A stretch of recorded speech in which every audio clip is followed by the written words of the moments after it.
Здравствуйте, уважаемые товарищи! Сегодня мы продолжаем цикл наших передач о героическом опыте кыргызского народа в Манасе. В предыдущих передачах я вам рассказывал о том, что мною на основе варианта сказителя Манасчы Сагынбаева Рожбакова написан пятитомный роман в прозе Манас на кыргызском языке. Вот он перед вами. Все эти книги я провел через экспертизу Академии образования при Министерстве образования Кыргызской Республики. И в настоящий момент все эти книги включены в школьную программу в качестве дополнительного учебного пособия при изучении эпоса Манас.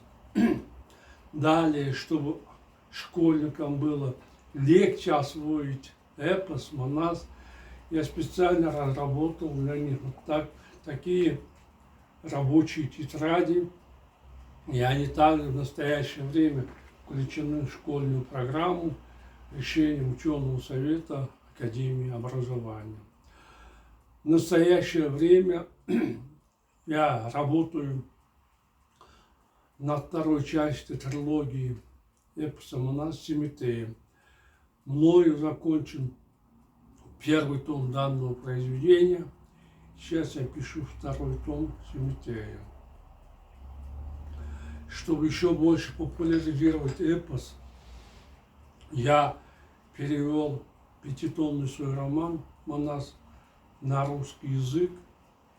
И оба этих варианта выставил для продажи на своем интернет-сайте manasepos.com. Кто хочет, тот может приобрести эти мои книги там для прочтения. Кроме этого, я в настоящее время выпускаю видеоролики на кыргызском и русском языках, и версия на русском языке сопровождается субтитрами на 112 языках мира.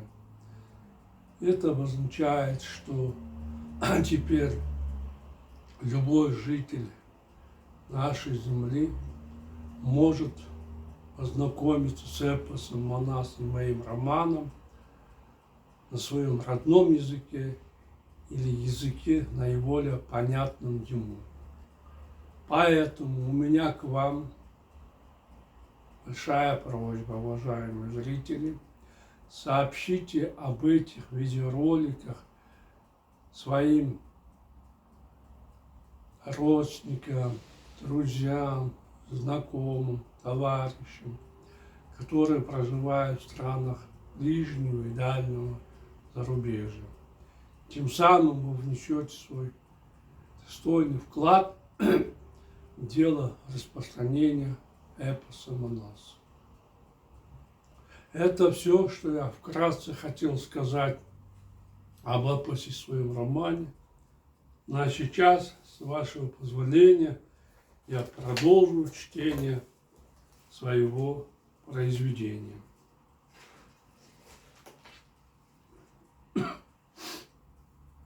«Мы согласны, — ответил за всех Бакай. — Никто не будет враждовать с ним, мстить ему. Будем бережно относиться к Алмамбету, как к родному брату. Тогда пусть 5 богатырей немедленно отправляются на долину Ашмары, на побережье Акырмена, станут на пути Алмамбета, — дал приказ Манас. Нападем на него и испытаем. — Кому идти против Алмамбета? — спросил Бакай. — Пусть Чалывай, Аджибай, Сыргак, Тунай и Чубак едут вниз и незаметно подкрадутся к китайцу пятером. — Будет сделано, богатырь, — ответил Чалывай. Когда Алмамбет приблизится к вам с громкими криками, неистово крича, падите внезапно, как разбойники, и свалите его, продолжил речь Манас. Таким образом мы испытаем, богатырь он или хлюпик. Заберите у него коня, гоните по дороге пешком и избивайте его угрозами, что не оставите в живых. Испытайте мужество и смекалку Алмамбета. И если он не испугается, пройдет испытание, что нам тогда делать? Просил Одевай. Тогда ведите Алмамбета к нам. Пускай 200 человек из нашего отряда начнут игру в Ордо. 50 воинов необходимо отправить на горную вершину, чтобы пасти лошадей. Пускай 40 воинов играет чатраш, нашу национальную игру. 9-10 воинов необходимо объединить, чтобы они начали играть в Ускорвол, другую игру. 20 воинам собраться и играть в метание камней. А 12 воинам приказываю забрать лошадь Алмамбета издалека. Когда китаец подъедет, как нам к нему относиться? Интересно спросил Сараб. Не здоровайтесь и не лебезите перед ним. Кто будет в это время лежать, не вставайте. Нахмурив брови, грозно смотрите на него. Не уступайте ему место. Если у Алмамбета глубокий ум, он сам найдет место. Не говорите, что попало. Не говорите глупости. Ведите себя прилично. Манас правильно говорит, поддержал слова брата Бакай. Не стоит вам проявлять невоспитанность. Сбежав от китайцев, Алмамбет натерпелся достаточно горя от казахов. Если и мы дадим слабину, зарядно опозорим себя. Верно, произнес Манас. Чадите смирно и не выдавайте себя. Не говорите разных гадостей, чтобы не обидеть и огорчить Алмамбета. Что ты еще хочешь сказать нам, богатырь? Спросил Ажибай. Алмамбет богатырь, подобный льву. Поэтому он может прийти ко мне, пройдя все испытания. Я тоже так думаю, улыбнулся Бакай. Но как бы Алмамбет ни был храб, не давайте ему возможность поздороваться со мной на лошади. Пусть он приветствует меня, сойдя на землю. Когда Алмамбет придет, не кричите наперебой, не говорите лишнего и внимательно следите за мной. Делайте то, что прикажу, и говорите то, что я вам скажу. Ну, согласны, богатырь, ответил Сараб. Никто не то, что ничего не скажет Алмамбету, но даже не посмотрит на него. Запомните, если вы, как Джигита Кукчо, будете преследовать Алмамбета и распространять про него грязную клевету, не обижайтесь на меня. Я всех вас до единого уничтожу. Казахи не смогли по достоинству оценить Алмамбета, прогнали его. И если вы так же поступите, я пролью вашу кровь, строго предупредил Манас. Когда по его приказу 5 богатырей отправилось на зеленый холм и стояли в укрытии, к ним подъехал Алмамбет. Богатыри внезапно выскочили, выстрелили из ружей и с громкими криками, как будто намереваясь съесть его, бросились на Алмамбета. Но богатырь китайцев, мельком взглянув на них, даже не вздрогнул, спокойно продолжил путь.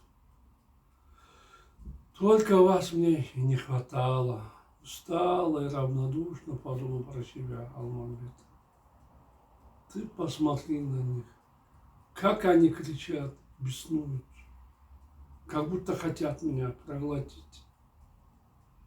Если хотите рубить, рубите. Хотите стрелять, стреляйте. Чего вы ждете? Я человек, лишенный родины и народа. Никто не считается со мной. Если даже птицы не признают меня, то чего же мне опасаться? Будете стрелять, буду отстреливаться. Будете рубить, отвечу тем же. Мне нечего терять. 5 витязей, напавшие на Алмамбета с грозным видом, были поражены мужеством китайца, который ничуть не испугался их. Что это за джигит? Удивленно подумал Чалабай. Мы впятером, внезапно напав, подняли пальбу, устроили шум, стали громко орать. А Алмамбет даже ухом не повел. Молча, как ни в чем не бывало, продолжил путь. Оказывается, Алмамбет настоящий богатырь. Но, может быть, чтобы окончательно проверить, нам стоит по-настоящему напасть на него. Много подумав, Чалабай отказался от своего намерения. Нет, подумал он, Алмамбет уверенный в себе богатырь. Если сейчас атакуем его, он может истребить нас. Поэтому не стоит его трогать. Растерявшиеся богатыри, не смея атаковать Алмамбета, поехали рядом с ним. Во главе с Иргаком они перевалили через перевал Мойнок. По дороге Алмамбет не проронил ни слова и даже не оглянулся на них, как будто не читая на людей.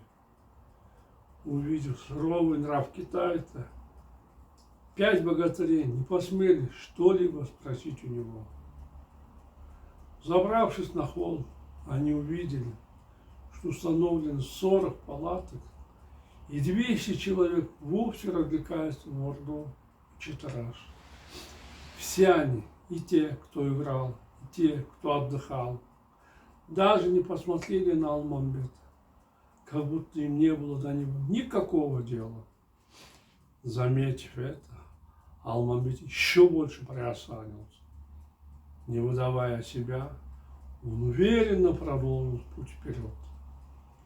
Через некоторое время богатыри подъехали к синей палатке, где сидели богатыри во главе с Бакаем. Алмамбет вознамерился поздороваться с монахом Колным, заходя вовнутрь. Но когда до входной двери палатки оставалось 50 шагов, витязи остановили его. «Постой, богатырь!» – проговорил Аджибай, схватив поводья коня Алмамбета. «Как я погляжу, ты кладешь желтого золота, истинный богатырь. Пусть твой путь будет благословенен. Многочисленный кыргызский народ станет тебе другом. Как мы узнали, ты покинул казахов в печали. Такова была воля Бога, что ты встретил богатыря Манаса на перевале Ашмары». «Все верно, достоинством», — ответил Алмамбет. «Если так, послушай меня внимательно, богатырь. Если ты даже очень великий человек, на этот раз будь скромным. Наш суровый повелитель никого не боится, ни перед кем не дрожит. Тому, кто с ним сразится, не сдобровать. Если ты сейчас с ним поздороваешься на коне, никто из нас не останется живых». «Почему?» «Только враги приветствуют других верхом. Поэтому большая к тебе просьба. Не делай зла свирепому богатырю, славному полководцу. Не здоровайся с ним на коне. Прояви к нему уважение, почтение. Поздоровайся с ним сойдя с коня, просительно взглянул на Алмамбета, ловкий Аджибай. Ну вот, уважаемые товарищи, наше время подошло к концу. Я прощаюсь с вами. До свидания. До новых встреч.